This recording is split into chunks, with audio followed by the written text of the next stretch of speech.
지난 3일 동안 잘 지내셨습니까? 네, 늘 저와 여러분의 삶에 하나님의 은혜가 가득하시기를 바랍니다. 제가 쉬는 날 가끔요 책방을 가거든요. 그저께 월요일 날 쉬는 날 또 중고 서점을 갔습니다.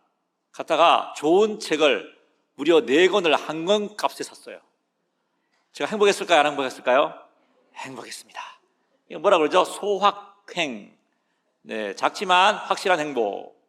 네, 저와 여러분의 삶에 날마다 하나님의 소확행의 은혜가 있으시기를 바랍니다. 가장 가까워야 될 가족 관계 중에서 가장 난이도가 높은 관계는 어떤 관계일까요? 가장 가깝고도 가장 먼 관계, 바로 고부 관계. 고부 간의 갈등은요 우리나라만의 문제가 아니고 서양에서도 똑같답니다. 화면을 보시겠습니다. 스위스의 정신의학자인 폴 트루니의 책 비밀이라는 책입니다. 이 책에요 고부 간의 갈등 이야기가 나옵니다. 제가 우리나라 상황에 맞게 조금 각색했어요. 어느 맞벌이 신혼부부가 시어머니를 모시고 살았습니다.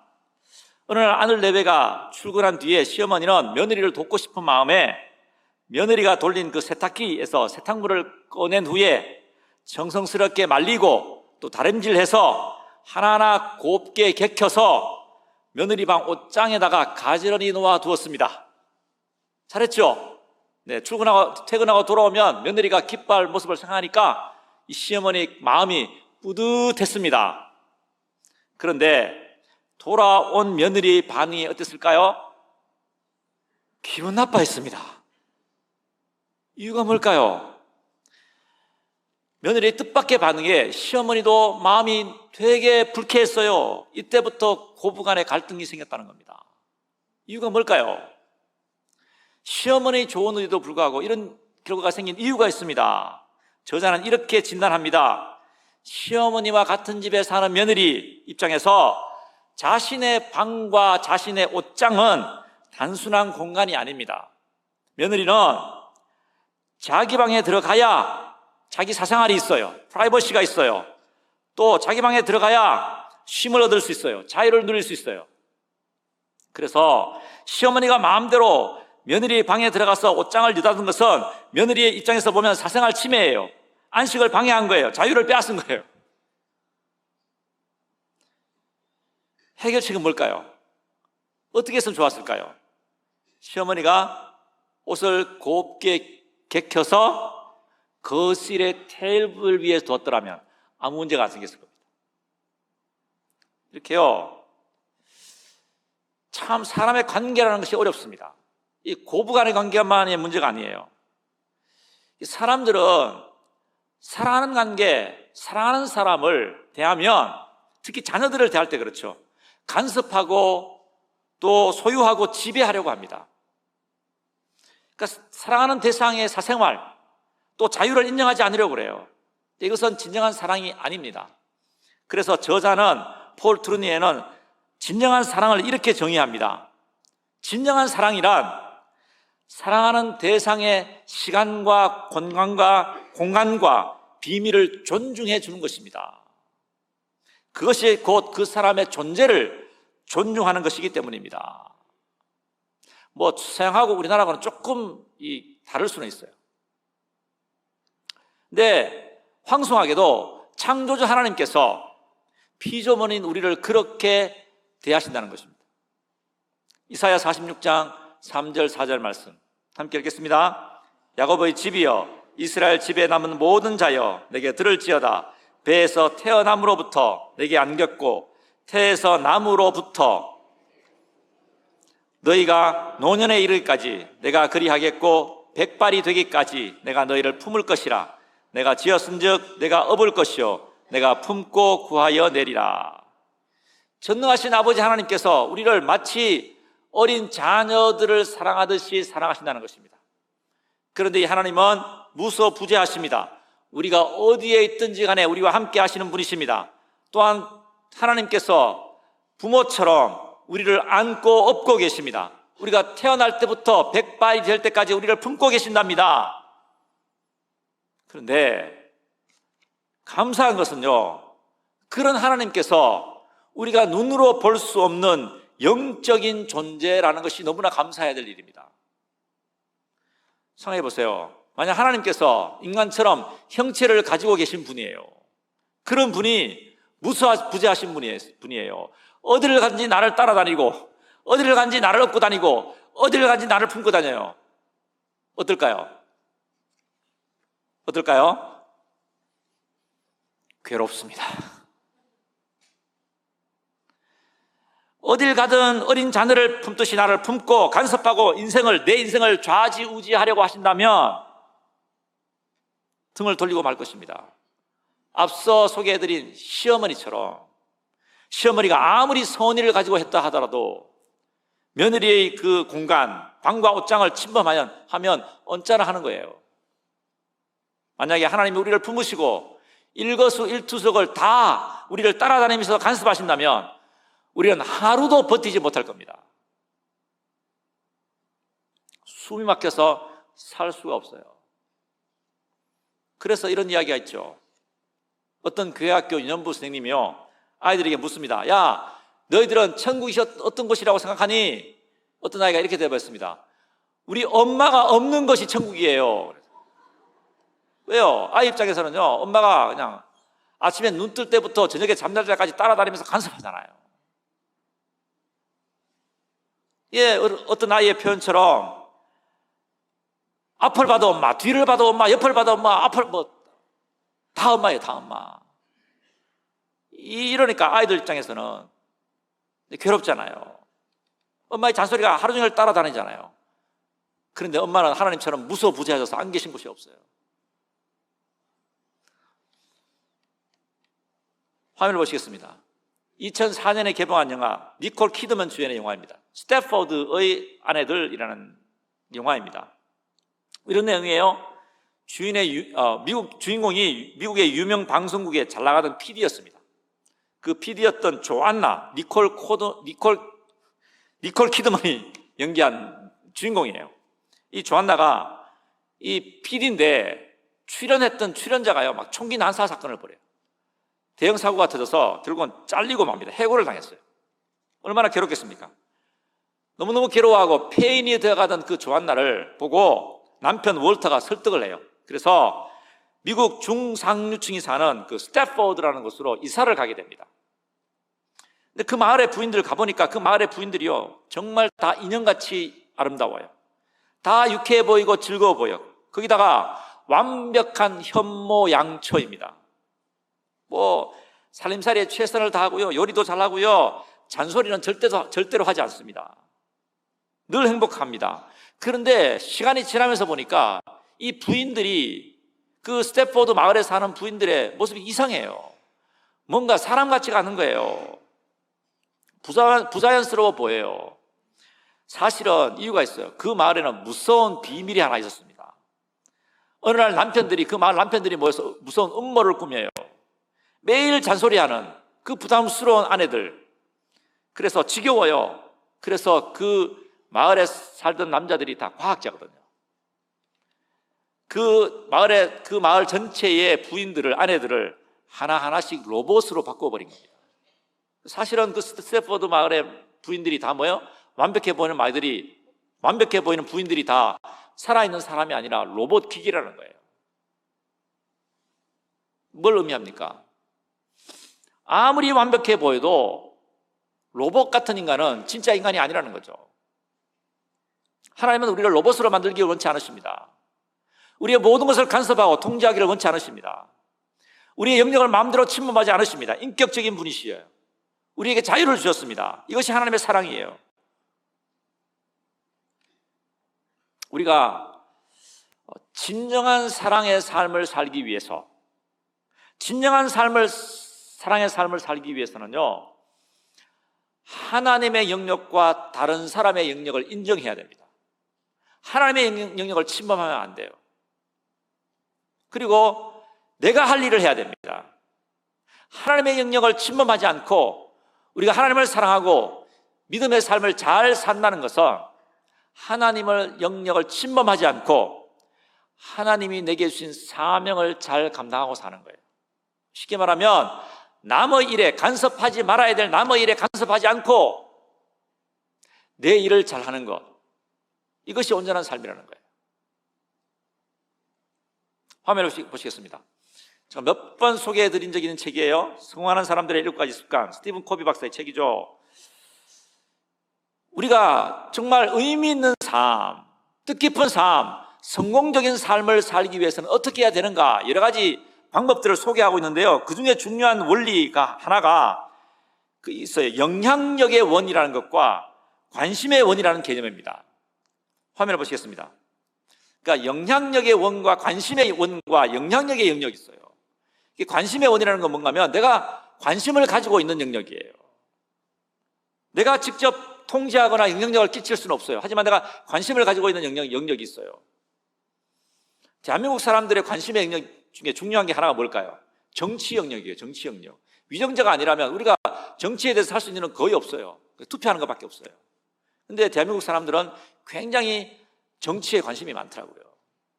때로는 과도하게 많은 것 같아요. 이 관심의 영역이에요.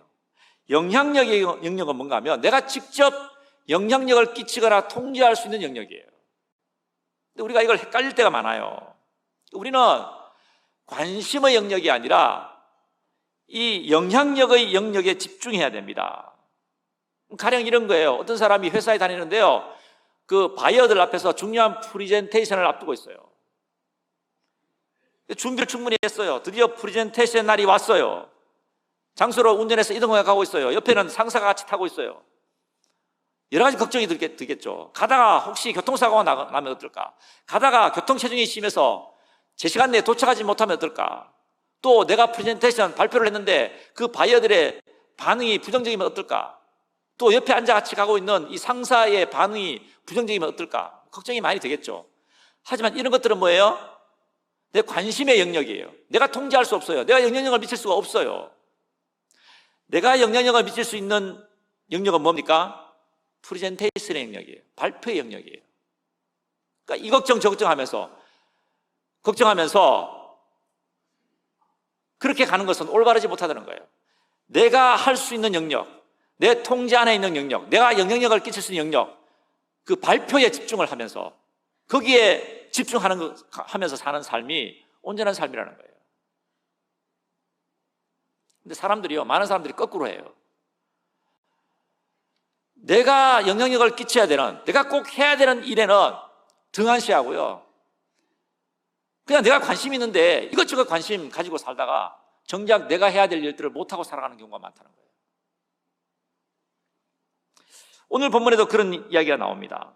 오늘 본문에서요, 제자들은 계속해서 이스라엘의 정치적인 독립, 여기에 관심이 있어요. 이 문제, 언제 우리가 이스라엘 민족이 독립할 것인가, 이게 관심을 가지고 있어요. 여기에 대해서 주님이 이렇게 말씀하시죠. 오늘 본문 6절에서 8절입니다. 함께 읽겠습니다. 그들이 모였을 때 예수께 여쭈어 이르되 주께서 이스라엘 나라를 회복하심이 이때니까 하니 이르시되 때와 시기는 아버지께서 자기의 권한에 두셨으니 너희가 알 바 아니요 오직 성령이 너희에게 임하시면 너희가 권능을 받고 예루살렘과 온 유대와 사마리아와 땅끝까지 이르러 내 증인이 되리라 하시니라. 여기서 6절에서요, 여쭈어로 번역된 헬라어의 시제가요, 미완료형이에요. 이게 무슨 말인가 하면, 미완료형은 계속해서 반복한다는 거예요. 반복해요. 제자들이요, 이 질문을 한 번만 물은 게 아니에요. 시도 때도 없이 예수님만 만나면 여러 제자들이 계속해서 물은 거예요. 예수님, 스승님, 이스라엘 나라의 이 정치적인 독립, 이 로마 제국의 압제하에 있는 이 우리나라의 독립, 언제 이루어지는 겁니까? 지금입니까? 지금입니까? 계속 물은 거예요. 7절에서 뭐라고 그러십니까? 그 때와 시기는 너희가 알 바 아니다. 하나님의 영역이다. 하나님의 주권의 영역이다. 너희가 알 바 아니다. 하나님의 주권에 맡기라는 거예요. 하나님의 주권에 인정하라는 거예요. 너희들의 영역이 아니라는 거예요. 그리고 8절에서 뭐라고 그러십니까? 제자들에게 쓸데없이 하나님 일에 간섭하지 말고 하나님이 너에게 주신 사명에 집중해라. 땅 끝까지 이르러 증인이 되라는 그 사명에 집중해라. 이렇게 말씀하시는 것입니다. 우리가 이것을 혼동하고 살아갈 때가 많아요. 특히 우리가요, 인생이 내 뜻대로 풀리지 않을 때 인생이 내 마음대로 되지 않을 때 하나님 왜 이러십니까? 여러분, 답이 없어요. 하나님의 영역이에요. 하나님의 주권의 영역이에요. 나는 그 하나님이 주신 그 상황을 다 받아들이고 그 안에서 하나님이 내게 원하신 일들을 해나가야 되는 거예요. 어떤 여자 성도님의 간증문을 읽은 적이 있습니다. 이런 내용이에요. 이분의 시댁이요, 독실한 기독교 가문이었습니다. 시부모님이 아들을 위해서, 아들의 결혼을 위해서 정말 열심히 기도했어요. 믿음이 신실한 배우자를 달라고 열심히 기도하셨어요. 하지만 아들이 이 불신자였던 그 여자 성도님을 결혼 상대자로 부모님에게 소개한 거예요. 이 시부모님이 얼마나 실망했겠습니까? 매우 실망했지요. 하지만 이분들이 성숙한 분들이었어요. 이 시부모님들이 힘든 마음을 추스리고 처음 만난 상견례하는 자리에서 자기 아들이 데리고 온 결혼 상대자, 믿지 않는 그녀에게 이렇게 말했다고 합니다. 내 아들이 믿지 않는 너를 배우자로 선택한 것은 천만 뜻밖의 일이다. 불신 며느리가 우리 집안에 들어온다는 것이 우리 가문에 얼마나 실망스러운 일인지 모른다. 하지만 내 아들이 선택한 이상 네가 우리 집 며느리가 되는 것이 기도의 응답이라고 믿는다. 다만 네가 믿는 사람이 되었으면 정말 좋겠다. 이런 말씀을 하셨대요. 결혼 후에 이분이 시댁에서 신혼 살림을 시작했어요. 시부모님이 주일에 교회 가지 않는 며느리 한 번도 꾸짖거나 눈치 주거나 다그치지 않으셨답니다. 항상 그녀를 친딸처럼 사랑해 주셨대요. 존중해 주셨어요. 그러니까 어느 순간부터 이 며느리 마음속에 시어머니를 향해서 미안한 마음이 들기 시작하는 거예요. 그런 어느 날 이렇게 지나가다 보니까 시어머님이 다니는 그 교회에 현수막이 하나 붙어 있는데 우리 교회처럼 특별 새벽 기도회 특세 현수막이 붙어 있더래요. 이튿날 새벽에 잠이 깼는데요, 자기도 모르게 새벽 기도회에 앉아 있더래요.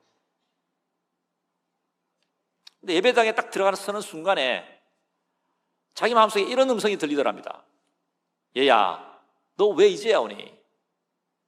내가 너를 얼마나 간절히 기다렸는지 모른단다. 이게 하나님의 음성으로 들린 거예요. 앉아서 기도하는데 막 그렇게 눈물이 쏟아지더랍니다. 그 순간부터 예수를 믿게 됐답니다. 이게 뭐예요? 성숙한 시부모님의 사랑이에요. 사랑의 결실을 맺은 거죠. 사실 시부모님 입장에서 얼마나 힘든 일이었겠습니까? 그녀의 시부모님이야말로 훌륭한 그리스도인입니다. 믿는 며느리 간절히 원했지만, 간절히 기도했지만 뜻대로 안 되었어요. 아들이 불신자 배우자 데리고 왔어요. 하지만 거부하지 않았어요. 왜요? 기도했기 때문에. 하나님의 주권과 섭리에 순종한 거예요. 기도했기 때문에. 살다 보면 인생이 내 뜻대로 풀리지 않아요. 특히 자녀 문제 더 그렇잖아요. 자녀 마음대로 되지 않잖아요. 그래도 우리가 주님 앞에 우리의 삶과 우리의 인생과 우리의 자녀를 위해서, 우리의 사업을 위해서 진심으로 간절히 기도했다면, 그럼에도 불구하고 내 뜻대로 이루어지지 않는다면 하나님의 뜻인 거예요.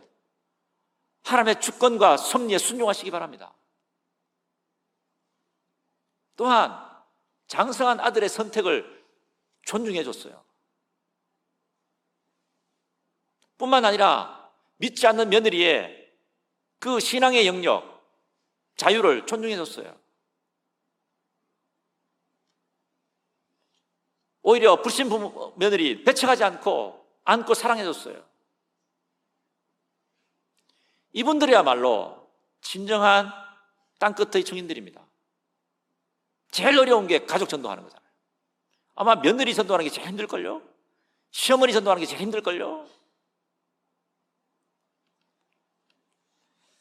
근데 참 우리가 이렇게 살지 못해요. 우리가 하나님의 영역, 다른 사람의 영역, 그것을 존중해 주지 못해요. 특히 사랑하는 사람일수록 그래요. 가까운 사람일수록 그래요. 이게 쉽지가 않아요. 그러면서 정작 하나님이 내게 주신 사명의 삶은 제대로 살지 못해요. 성경에도 그런 이야기가 나오잖아요. 요한복음 21장 21절에서 23절 말씀, 좀 길지만 함께 읽겠습니다. 이에 베드로가 그를 보고 예수께 여짜오되 주님, 이 사람은 어떻게 되겠사옵나이까? 예수께서 이르시되 내가 올 때까지 그를 머물게 하고자 할지라도 내게 무슨 상관이냐? 너는 나를 따르라 하시더라. 이 말씀이 형제들에게 나가서 그 제자는 죽지 아니하겠다 하였으나 예수의 말씀은 그가 죽지 않겠다 하신 것이 아니라 내가 올 때까지 그를 머물게 하고자 할지라도 내게 무슨 상관이냐 하신 것이로라. 이거 이 말씀을 읽다 보면 별로 중요하지 않은 것 같은데 왜 이렇게 길게 써놨지? 이런 생각이 들지 않으세요? 이렇게 써놓은 이유가 있어요. 중요하기 때문에 그래요. 베드로가 물었잖아요. 너 날 따르라 그러니까 옆에 있던 예수님이 사랑하시던 제자 사도 요한 보고 얘는 어떻게 돼? 얘는 어떻게 돼? 이게 인간의 심리라고요. 주님 뭐라 그럽니까? 야, 신경 쓰지 마, 걔 왜 신경 써? 걔는 내하고 관계해서 알아서 할 거야. 신경 쓰지 마. 너는 그저 내 명령대로 나를 따르기만 하면 돼. 사도 요한은 어떻든 무슨 상관이야? 네 알 바 아니야.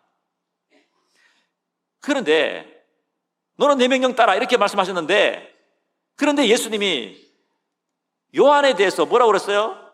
아니, 너는 날만 따르면 되지. 내가 사도 요한을 올 때까지, 내가 다시 올 때까지 머물게 하고자 할지라도 네가 무슨 상관이야? 이런 뜻으로 말했는데 이걸 어떻게 했어요? 제 아들이 오해했다고요. 뭐라고요? 예수님이 사도 요한은 특별히 사랑하셔서 예수님이 오실 때까지 죽지 않고 살려주시려는가 보다. 오해한 거예요. 예수님의 뜻을 완전히 오해한 거예요.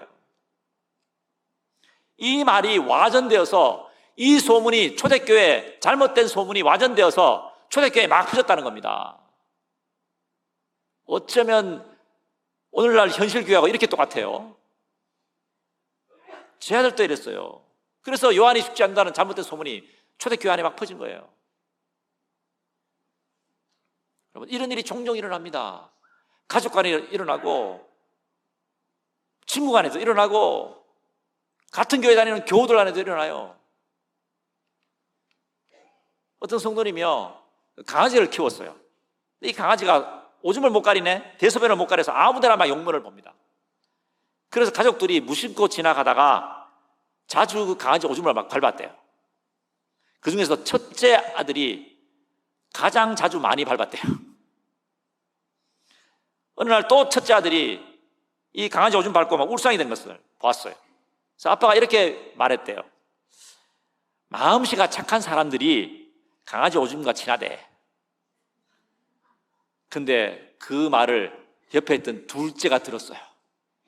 이렇게 말하는 거예요. 아빠, 그럼 우리 집에서 내가 성격이 제일 나쁘다는 뜻이에요? 왜냐하면 둘째 아들이 오줌을 제일 잘 피해 다녔거든요. 이렇게 오해하는 거예요.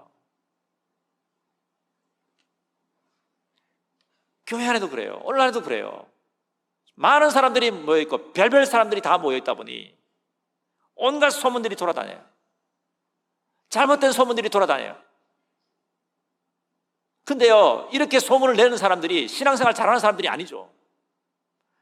주님께 집중하고 믿음생활 잘하는 사람들, 남의 일에 간섭하고 남의 일에 미주알 고주알하고 잘못된 소문 퍼뜨리면서 다닐 시간이 없어요.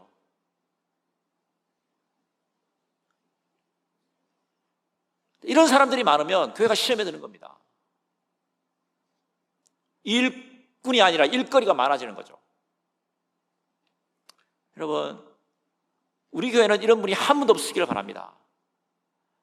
남의 신앙 내 영역이 아니에요. 나는 내가 교회 오는 것은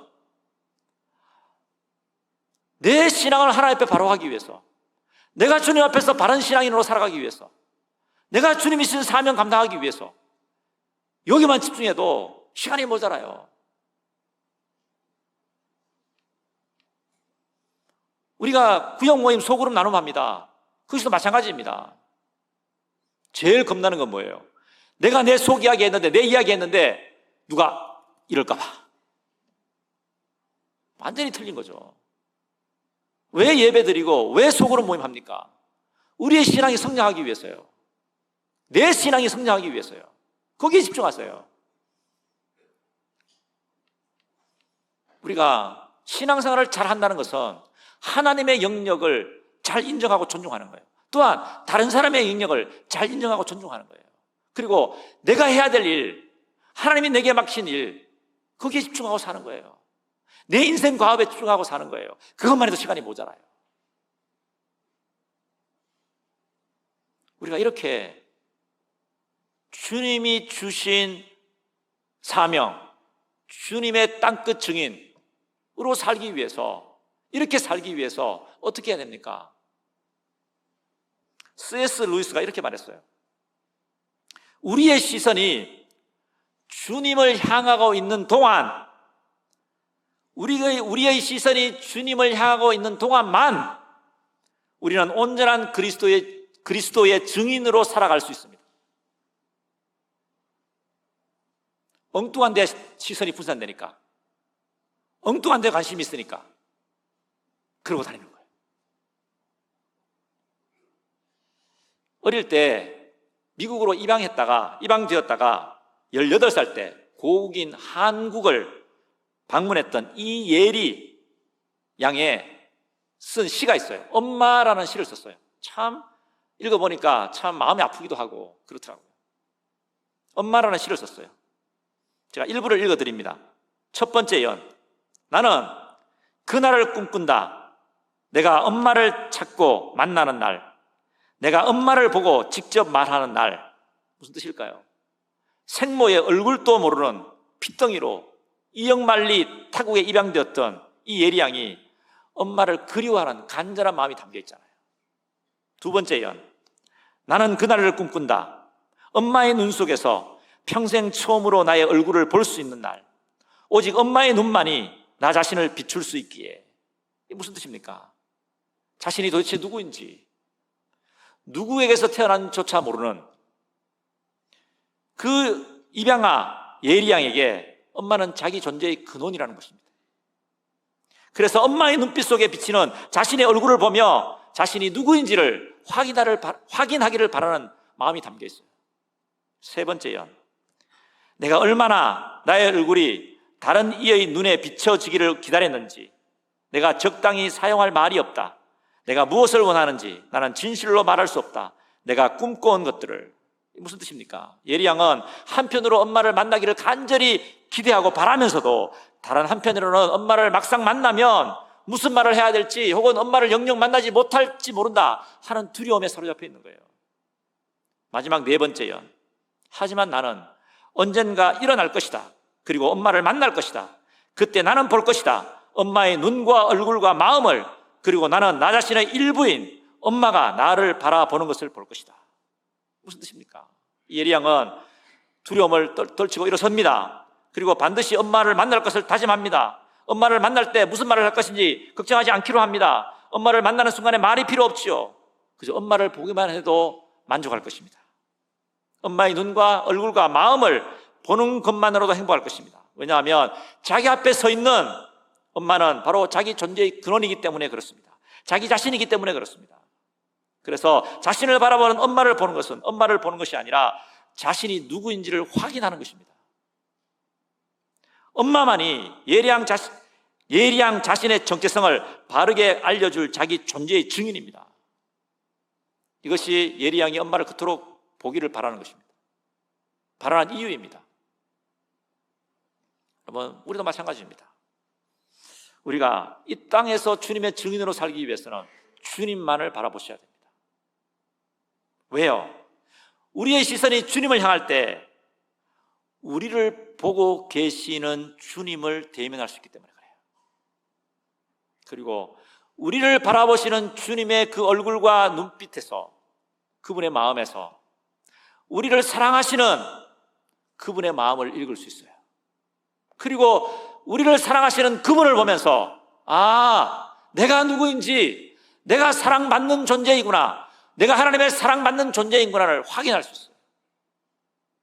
그렇게 우리가 날마다 주님을 바라보면서 주님의 얼굴에서, 주님의 마음에서 나를 확인하고 내가 누구인지를 확인하고 내가 주님의 사랑받는 존재임을 확인할 때에 우리가 주님의 증인으로 살아갈 수 있다는 거예요. 그래야 우리가 그 주님의 사랑을 나누며 살아갈 수 있다는 겁니다. 여러분, 알 바 아니요. 오늘 설교 제목처럼 알 바 아니요. 알 바 아닌 것에 너무 신경 쓰고 주님의 주권과 영역을 인정하지 않고 다른 사람의 쓸데없는 일에 간섭하면서 이러고 다니지 마시고 주님 바라보고 사시기 바랍니다. 주님의 얼굴 속에 있는, 주님의 마음 속에 있는 나를 바라보시는 그 사랑의 눈길 속에서 내가 사랑받는 존재임을 확인하시기 바랍니다.